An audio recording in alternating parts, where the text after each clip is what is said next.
Here's update number 2. The ring board is complete with the new carpeting. That color is called Hot Salsa. I looked at the green and we had a family vote that everybody wanted the Hot Salsa red. Kind of matches the word skee ball. And they thought it looked a lot nicer than the original green. I have the green sandbags in the 30, 40, and 50 holes. They're just set in there. They're not nailed in yet. But they will be replaced with a matching color.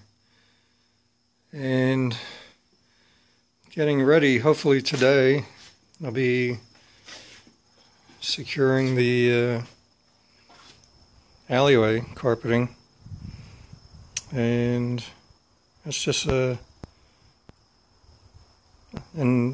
all-around look of what it's going to look like. Update 3 coming shortly.